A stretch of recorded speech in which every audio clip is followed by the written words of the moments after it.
The massive security station hung in space like a metal flower, its petals made of gleaming towers and sensor arrays. Commander Vexhan stood before the main control panel, watching the endless stream of data flowing across the screens. Ships from dozens of worlds passed through this checkpoint every day, but today was different. Today the humans were coming. Vexhan's 4 eyes tracked the small shuttle approaching from the edge of the solar system. The vessel looked primitive compared to the sleek craft of other species. Its hull was rough metal painted white, with symbols that meant nothing to most of the galaxy. But the Galactic Council had been very clear about the importance of this meeting. Humanity had requested membership, and first contact protocols demanded careful examination. "Sir, the human ship is requesting permission to dock," said Lieutenant Zarka from the communications station. Her tentacles moved quickly across the controls, translating the strange human language into standard galactic speech. "Grant permission," Vexhan replied, "but activate full security protocols. We know nothing about these creatures except what they told us in their messages." The security chief touched a series of buttons on his control panel. Around the station, powerful scanners came to life. These machines could detect any weapon known to the galaxy. They could find hidden plasma rifles, molecular disruptors, quantum bombs, and even mind control devices. The scanners had been built over thousands of years as the galaxy grew more peaceful. Every species that joined the council submitted to these scans. It was a symbol of trust and openness. The human shuttle moved closer, its engines burning blue against the black of space. Vexhan watched the scanner readings appear on his screen. The ship was small, carrying only 5 occupants. Their life signs showed up as steady green dots. Everything seemed normal. "Beginning detailed scan now," announced Dr. Kethmore from the science station. The old scientist's scales caught the light as he leaned over his instruments, looking for any concealed weapons or dangerous technology. The scanners sent invisible beams through the human ship. They examined every corner, every hidden space, every molecule. The readings flowed back to the station in waves of data. Vexhan watched the numbers scroll past, looking for anything unusual. Then the monitor stopped. The steady flow of data froze on the screen. A red warning light began to flash.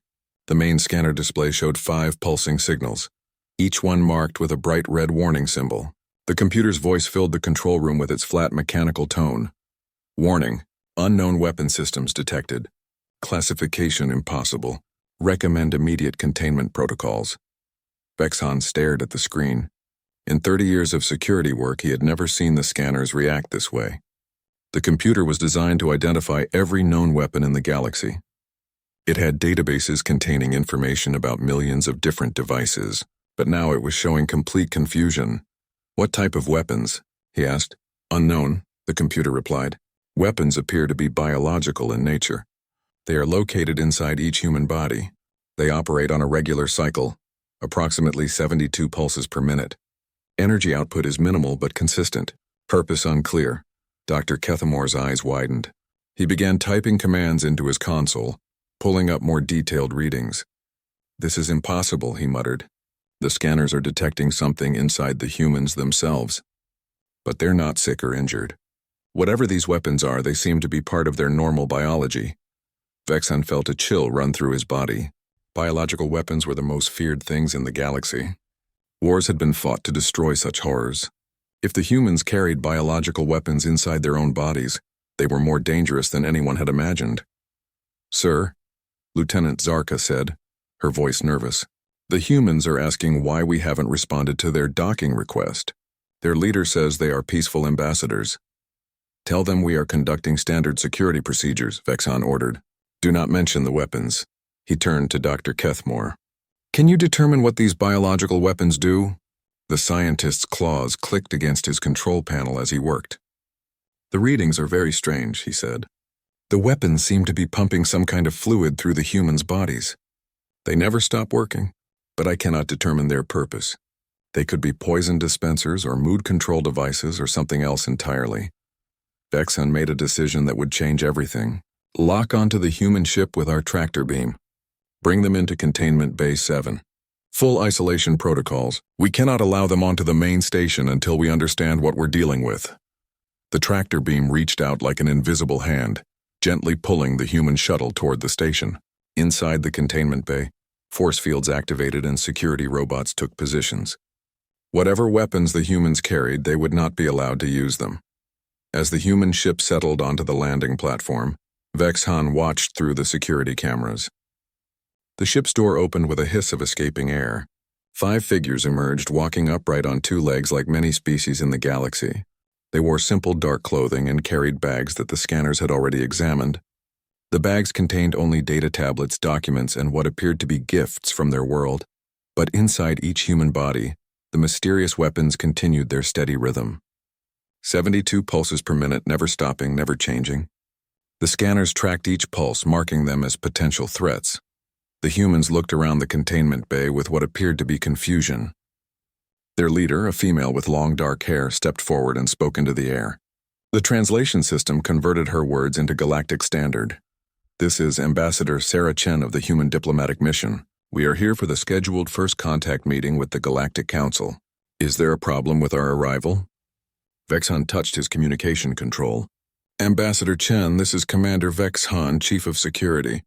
You and your team must remain in the containment area while we complete our security procedures. This is standard protocol for all new species." He did not tell her about the weapons. Not yet.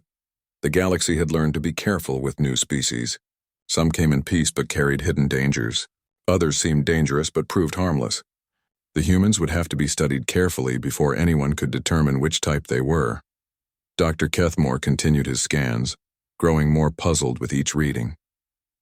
"Commander," he said quietly, "these biological weapons are like nothing in our databases.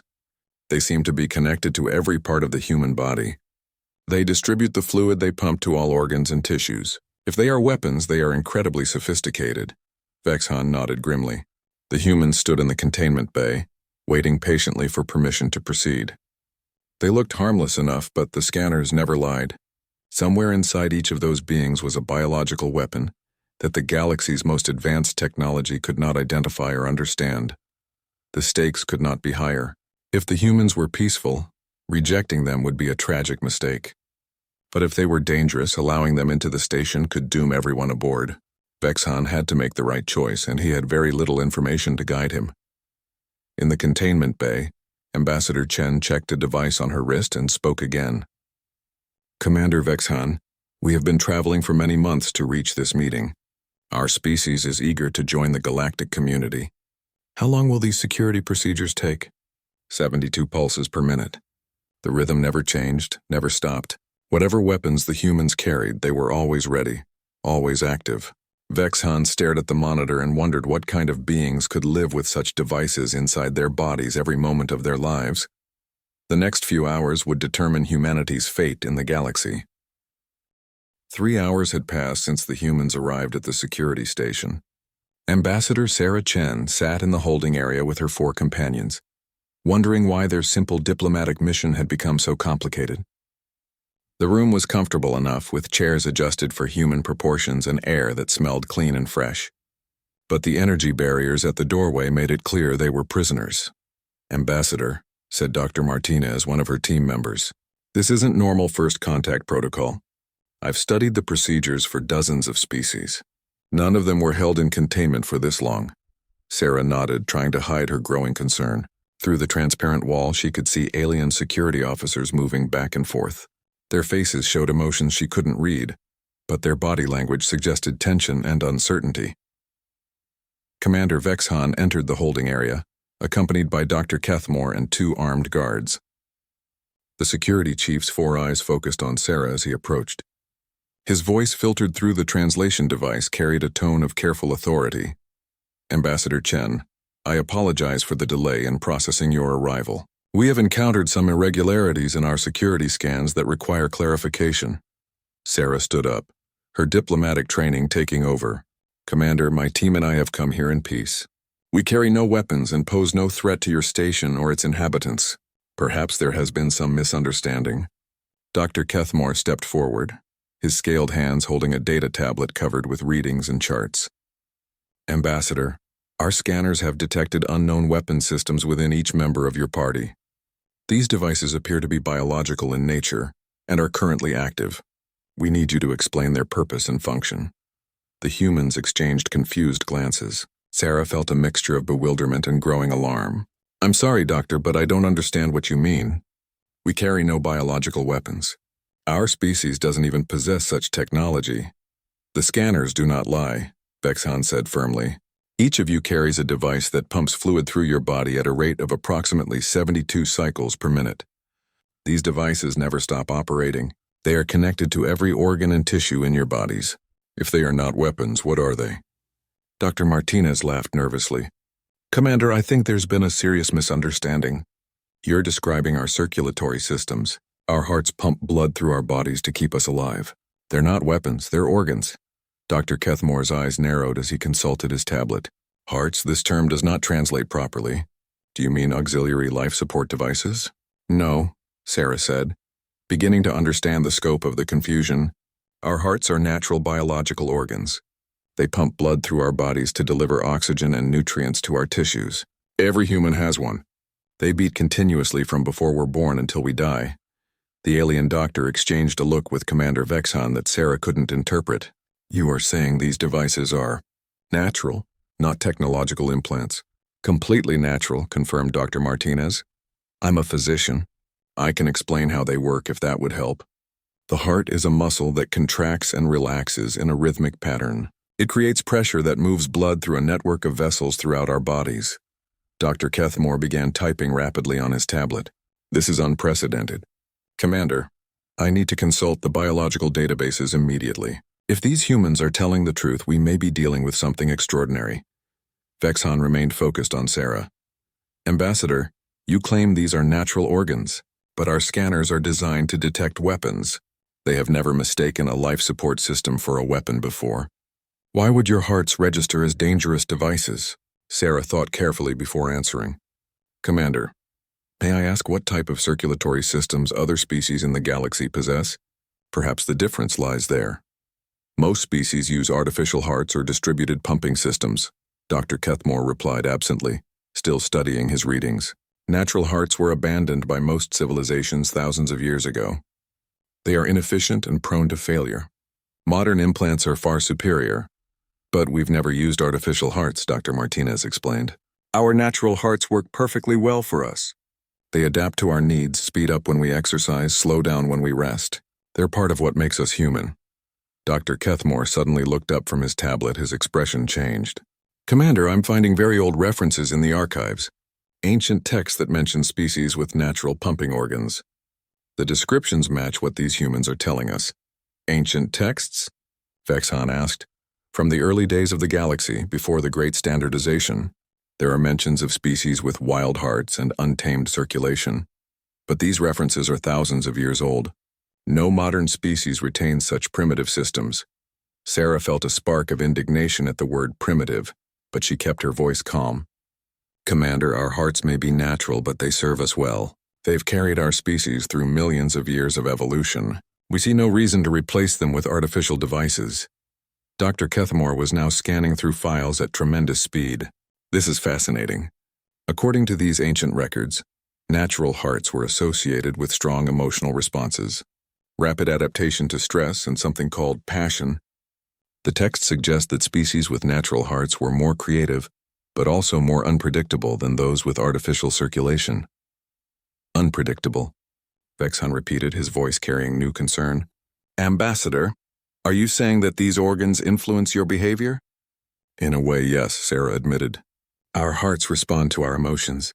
They beat faster when we're excited, scared, or angry. They slow when we're calm or sad. There's a connection between our hearts and our feelings that we don't fully understand ourselves. The security chief and the doctor exchanged another look. Weapons that respond to emotional states, Vexhan said slowly. This could be very dangerous. Dr. Martinez stepped forward. Commander, you're misunderstanding. Our hearts don't make us dangerous. If anything, they make us more compassionate.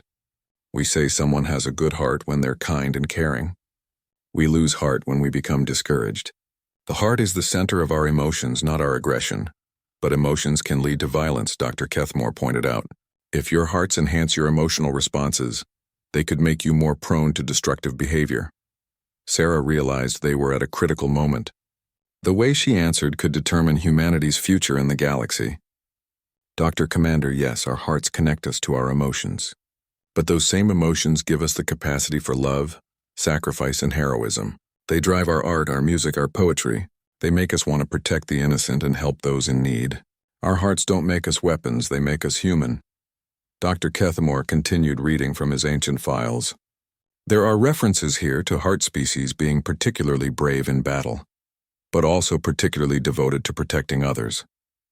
They seem to have been valued as both warriors and healers. What happened to them? Vexhan asked.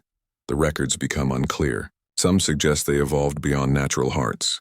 Others imply they were lost to various conflicts. But there are hints that they were once considered the most alive of all species. Sarah felt her own heart beating faster as she sensed the importance of this moment. Commander, we didn't come here as weapons or warriors. We came seeking friendship and cooperation.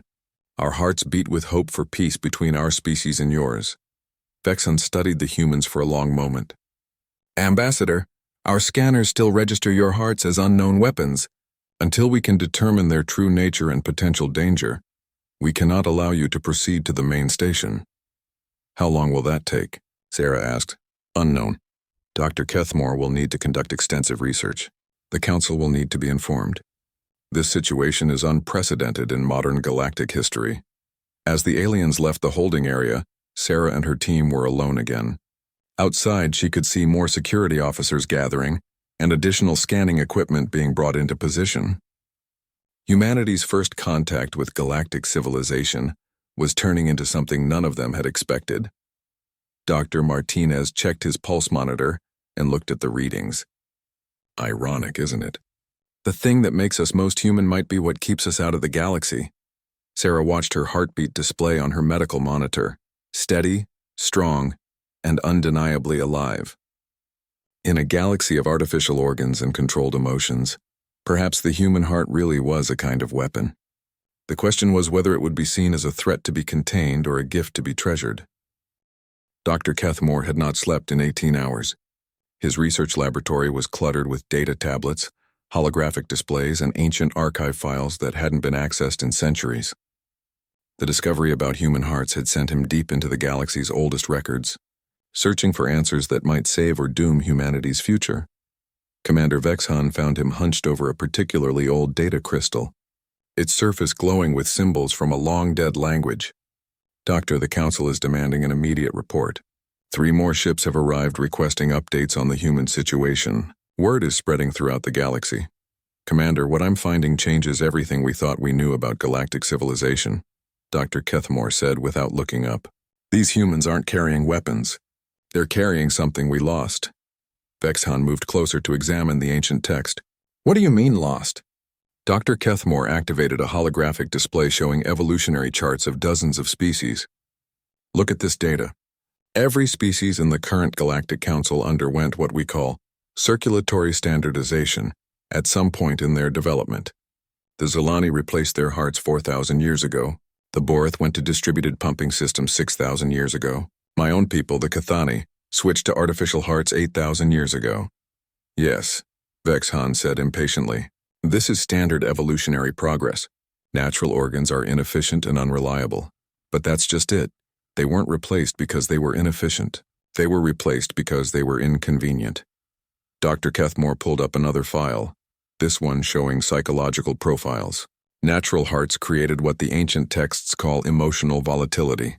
Species with natural hearts experienced stronger feelings, made more impulsive decisions, and were harder to control. Vexhan studied the data.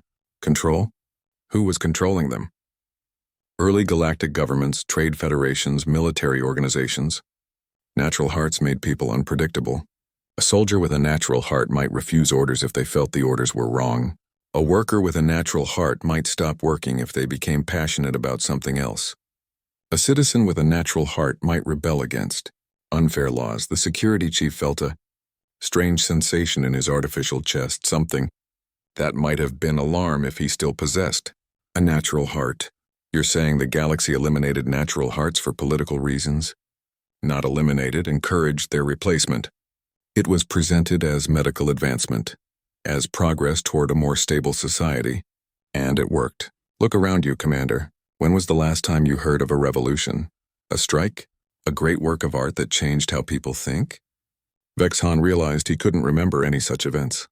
The galaxy had been peaceful and stable for thousands of years. Crime was rare, wars were practically non-existent, and most citizens were content with their lives. But when he tried to think of anything exciting or inspiring that had happened recently, his mind came up blank. The humans still have natural hearts, Dr. Kethmore continued.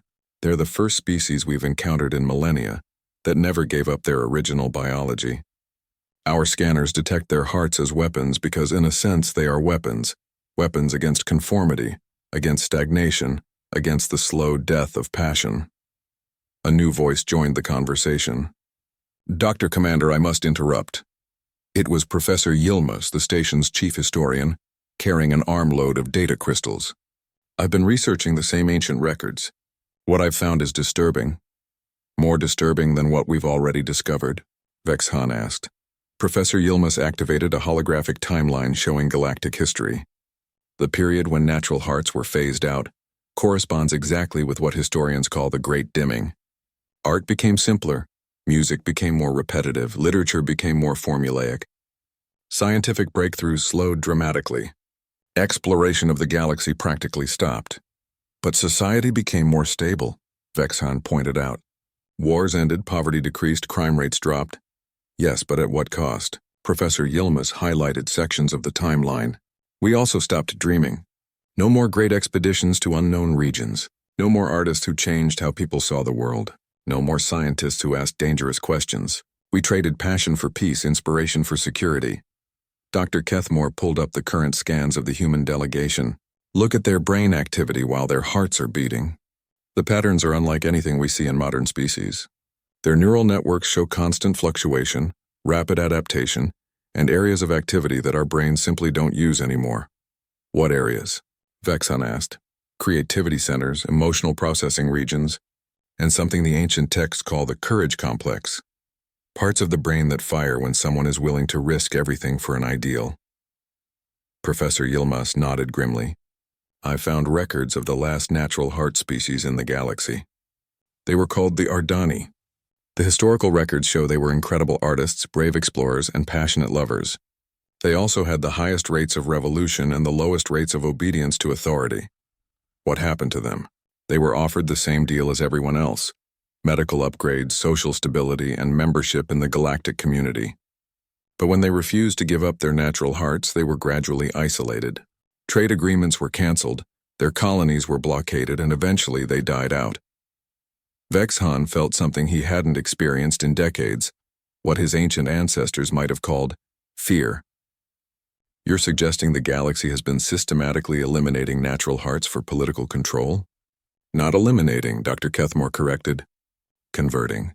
Every species was given a choice, just like the humans are being given now. Join the galaxy and accept artificial hearts, or remain isolated and eventually fade away. The three aliens stood in silence for a moment, considering the implications. Finally, Vexhan spoke. But if natural hearts are so beneficial, why don't we simply reverse the process? Why not give ourselves natural hearts again? Professor Yilmaz shook his head sadly. It's too late for that. After thousands of years with artificial circulation, our bodies couldn't handle the change. But more importantly, our societies couldn't handle it either. We've built entire civilizations around predictability and control. Natural hearts would destroy everything we've created. So the humans represent something unique, Dr. Kethmore said. They're the last species in the galaxy with natural hearts. They carry within themselves the capacity for true passion, real creativity, and genuine courage. They're living examples of what we all used to be. Vexhan thought about Ambassador Chen and her team, sitting in the holding area with their strange, wild hearts beating away. Our scanners weren't wrong, were they? Those hearts really are weapons. Weapons against everything the modern galaxy represents. Yes, Professor Yilmaz said. But they're also gifts. The humans could remind us what we've lost. They could bring back the parts of civilization we didn't realize we were missing. Dr. Kethmore began gathering his research materials. Commander, I need to present these findings to the Galactic Council immediately. This decision about the humans isn't just about admitting one new species. It's about whether we want to remain a safe, controlled, predictable galaxy, or whether we're willing to risk some chaos in exchange for getting our souls back. As the three aliens prepared to leave the laboratory, Vexhan looked one more time at the scan results showing human heartbeats, 72 beats per minute of pure, uncontrolled life. The rhythm that had once driven every species in the galaxy to greatness, before they decided that greatness was too dangerous to keep. The humans were waiting for an answer, their wild hearts still beating with hope and determination. Soon the galaxy would have to choose. Embrace the chaos of natural hearts, or eliminate the last trace of what they had once been. In the holding area, Ambassador Chen felt her heart rate increase slightly as she sensed that something important was happening. She couldn't know that her heartbeat was being debated in boardrooms across the galaxy, or that the rhythm of her pulse might determine the future of galactic civilization. She only knew that her heart was beating strong and true, just as it always had, just as it always would, carrying within its simple rhythm all the hopes and dreams and fierce determination that made humanity what it was. The emergency session of the Galactic Council had been called for the first time in over 200 years. Representatives from 47 worlds gathered in the Great Assembly Chamber, their artificial hearts pumping synthetic fluids through bodies that had forgotten what natural passion felt like. The air hummed with translation devices working overtime as dozens of languages tried to find words for concepts that had been lost for millennia. Council Prime. Nethys called the session to order with 3 strikes of the ceremonial gavel. Her species, the Etherians, had replaced their hearts with quantum energy cores 5,000 years ago. She spoke with the measured tone that had become standard in galactic politics. Representatives, we are here to discuss the unprecedented situation involving the species called humans. Dr. Kethamore of the security station will present his findings. Dr. Kethamore stood at the central podium, his research materials projected as holograms around the chamber. Honored Council, what we have discovered about the humans changes our understanding of galactic history. These beings possess natural hearts, biological organs that pump fluid through their bodies using muscular contractions. A murmur ran through the chamber. Representative Gorthak of the Mineral Consortium raised one of his crystalline appendages. Doctor, are you suggesting these humans are some kind of living fossils? No advanced species retain such primitive systems. That's exactly what I'm suggesting, Dr. Kethamore replied. But they're not primitive, they're original. They represent what every species in this chamber once was, before we chose technological standardization over biological diversity. The holographic displays showed the ancient records Professor Yilmaz had discovered.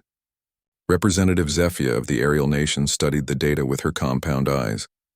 These historical records, they suggest that natural hearts were associated with great achievements in art and science. Is this accurate? Professor Yilmaz joined Dr. Kethamore at the podium. Representative Zephia, the correlation is undeniable. The greatest works of art, the most daring explorations, and the most revolutionary scientific discoveries in galactic history all occurred when species still possessed natural hearts.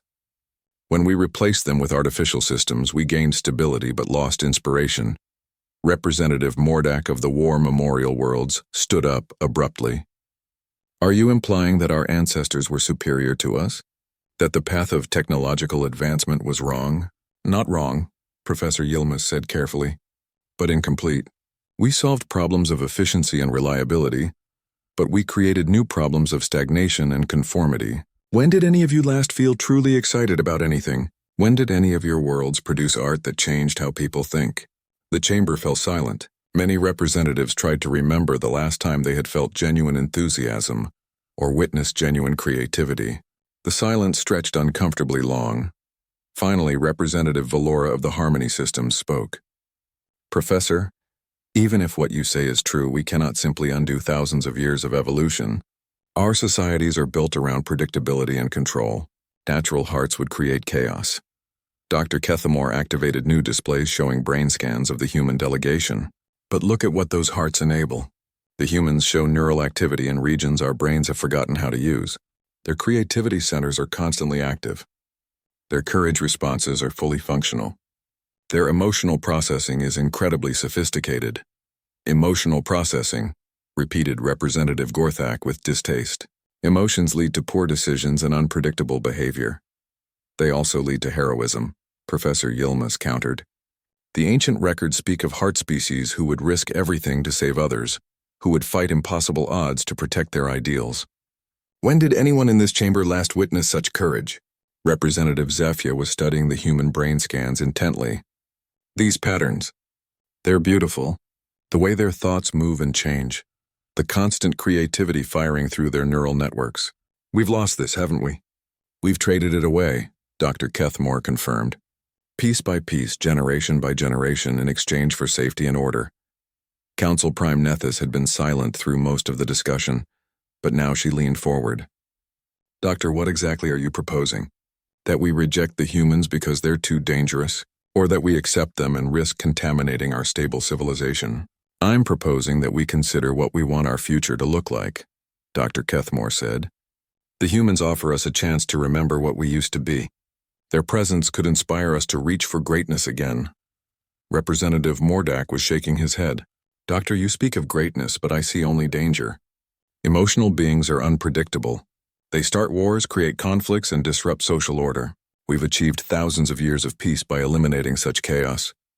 Yes, Professor Yilmaz agreed, but we've also eliminated progress. When was the last time any species in this council discovered something truly new? When did anyone explore an unknown region of space? When did anyone create art that moved people to tears?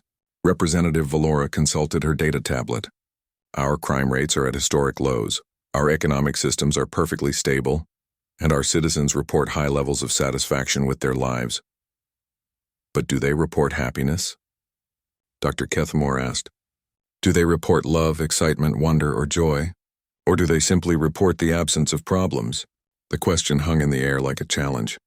Many representatives began checking their own planetary reports, looking for mentions of genuine happiness rather than mere satisfaction. Representative Zephyr stood up slowly. I have a confession to make to this council. Last night I accessed some of the human cultural materials they sent with their diplomatic package. Their music, their poetry, their stories. For the first time in centuries, I felt something I had forgotten existed. They call it being moved. Their art made me want to create something myself. That's exactly the kind of contamination we should fear, Representative Mordak said. Uncontrolled creativity leads to social disruption. Or to renaissance, Professor Yilmaz replied. The humans could spark a new golden age for the galaxy. Council Prime Nethys called for order as the debate began to grow heated. Representatives, we must focus on the immediate decision. The humans are waiting for our answer. Do we admit them to the council, knowing that their natural hearts could influence our citizens? Do we reject them and maintain our current stability, or do we find some middle path? Dr. Kethmore activated one final display. Prime, I want to show you something. These are the readings from the human hearts over the past day. Notice how they change in response to different situations. When they're calm, the heartbeat is steady. When they're excited, it speeds up. When they're sad, it slows down. Their hearts respond to their environment, their thoughts, their relationships with each other. And this is significant how? Representative Gorthak asked. Because it means they're truly alive in a way we've forgotten how to be. Their hearts connect them to their experiences, make them part of the world around them instead of just observers. When they care about something, their bodies respond. When they love someone, their hearts beat faster. When they're brave, their pulse quickens with determination. Representative Zephyr was looking at her own chest, where a quiet mechanical pump moved artificial fluid through her body with perfect, unchanging efficiency. We don't feel our circulation anymore, she said quietly. We don't feel connected to our own bodies, let alone to the universe around us. The question, Professor Yilmaz said, is whether we want to learn how to feel again. The humans can't give us back our natural hearts, but they might be able to teach us how to live with passion again. The debate continued through the night, but something had changed in the chamber. For the first time in centuries, the representatives were discussing something that truly mattered. The sterile efficiency of galactic politics was being challenged by the wild, uncertain promise of something greater. In the holding area, Ambassador Chen felt her heart beating steadily as she waited for news. She couldn't know that her heartbeat had become the center of the greatest philosophical debate in galactic history. She only knew that whatever happened, her heart would keep beating, carrying within its rhythm all the hope and determination that made her human. The Great Assembly Chamber had never seen anything like it. For 12 hours, the Galactic Council had debated with a passion that none of them had experienced in living memory. Ancient representatives who hadn't spoken in decades found their voices. Species that had barely interacted for centuries were arguing with each other about concepts they thought they had forgotten. The calm efficiency of galactic politics was dissolving into something messy, chaotic, and strangely alive. Ambassador Sarah Chen had been brought from the holding area to address the council directly. She stood at the central podium, her natural heart beating at 90 beats per minute in response to the stress and importance of the moment. Around her, 47 species watched and waited, their artificial circulation systems maintaining perfect chemical balance, while their minds struggled with ideas that threatened everything they thought they knew. Council Prime Nethys spoke first. Ambassador Chen, this council has spent considerable time studying your species and what you represent. We understand that your people possess natural biological hearts that function differently from any circulatory system in the modern galaxy. The question before us is whether these organs make you too dangerous to join our civilization. Sarah took a deep breath, feeling her heart steady slightly as she prepared to speak for all of humanity. Prime Nethys, honored representatives, I understand your concerns. Our hearts do make us different from you. They connect us to our emotions in ways that might seem chaotic or unpredictable, but they also connect us to each other, to our ideals and to our dreams.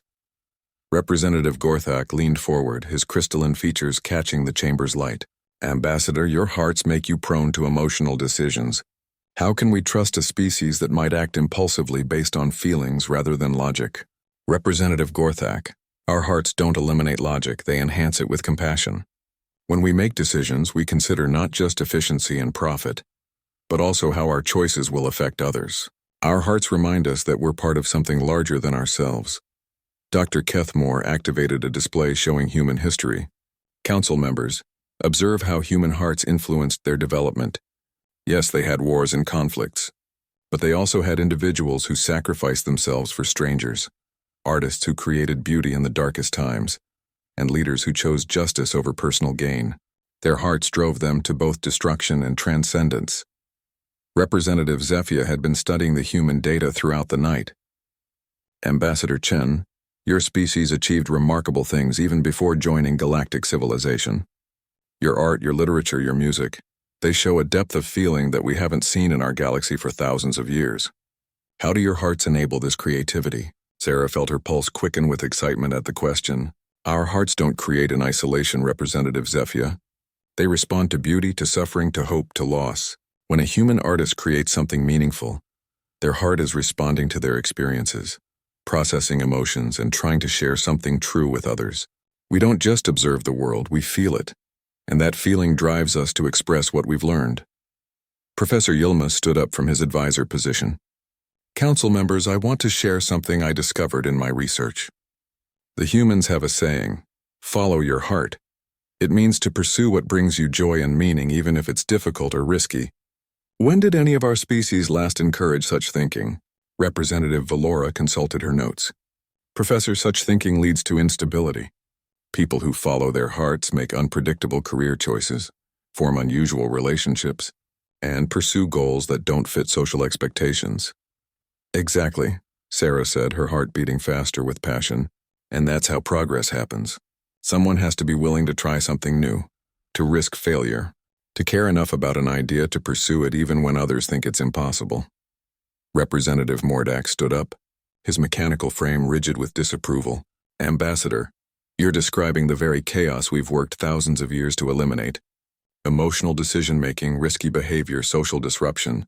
These are not benefits. Sarah turned to face him directly. Representative Mordak, may I ask you something? When was the last time you felt excited about waking up in the morning? When did you last look at a sunset and feel wonder? When did you last do something kind for someone without calculating the benefit to yourself? The War Memorial representative paused, his optical sensors flickering as he processed the question. I maintain optimal function and contribute to galactic stability. I do not require emotional stimulation. But do you want it? Sarah pressed gently. Deep down, in whatever part of you remembers what your ancestors felt, do you ever wonder what it would be like to feel truly alive again? The chamber fell silent. Many representatives were examining their own internal states, searching for traces of feelings they might have forgotten they possessed. Council Prime Nethys spoke quietly. Ambassador Chen, what you're suggesting would transform our entire civilization. If we accept your species and allow your hearts to influence our people, we cannot predict what changes might occur. Sarah nodded. You're right, Prime. We can't predict it because that's not how hearts work. They don't follow logical patterns or predetermined outcomes. They respond to life as it happens, adapt to new situations, and sometimes surprise us with their strength and courage. Dr. Kethmore activated one final display. Council members, I want you to see this. These are real-time scans of Ambassador Chen's heart as she speaks to us. Notice how it responds to her words, to her passion, to her hope for her people. This is what we gave up, the ability to be physically connected to our own ideals.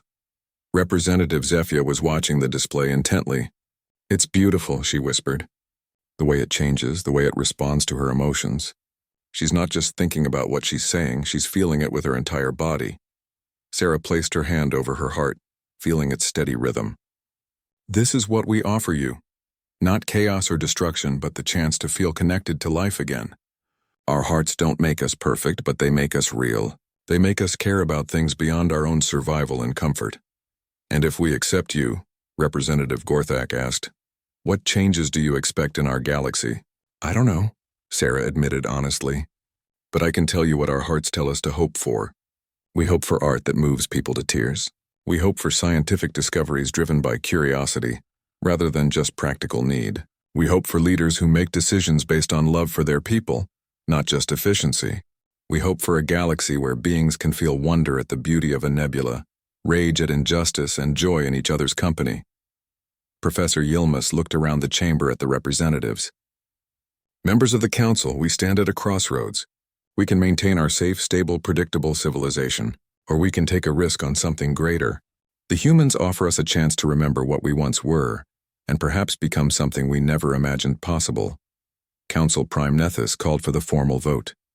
All representatives who vote to accept humanity into the Galactic Council, despite the risks posed by their natural hearts, register your decision now. The voting process took several minutes. Some representatives voted quickly, while others hesitated as they wrestled with concepts they hadn't considered in centuries. Sarah watched the display board, her heart rate climbing as the count progressed. The final tally appeared: 24 in favor, 21 against, 2 abstentions. By a margin of 3 votes, Prime Nethys announced, humanity is accepted into the Galactic Council. Sarah felt her heart surge with joy and relief. Around the chamber, something extraordinary happened. Several representatives began to applaud, not the formal acknowledgement typical of council proceedings, but actual enthusiastic clapping. Representative Zephyr stood up, then Representative Valora, then others, until half the chamber was on their feet. Dr. Kethmore approached Sarah as the session concluded. Ambassador, you should know that this vote wasn't just about admitting your species. It was about whether the galaxy is ready to feel alive again. Sarah smiled, her heart still beating fast with excitement. Doctor, our hearts are strong, but they're not magic. We can't make you feel emotions you've chosen not to feel. But we can show you that it's possible to live with passion, to make decisions with both your head and your heart, to be vulnerable and strong at the same time. As the representatives filed out of the chamber, many stopped to speak with Sarah. Some wanted to know more about human culture. Others were curious about what it felt like to have a natural heart. A few admitted they were frightened by the changes that might come. Representative Zephyr was the last to approach. Ambassador, I have a request. My people have been creating art for thousands of years, but it has become formulaic and cold. Would you be willing to share some human artists with us? Not to copy them, but to remember what art looks like when it comes from the heart? Representative Zephyr, it would be our honor, Sarah replied. As she prepared to leave the chamber, Sarah reflected on what had just happened. Humanity had been accepted into galactic civilization, but more than that, they had been accepted as teachers.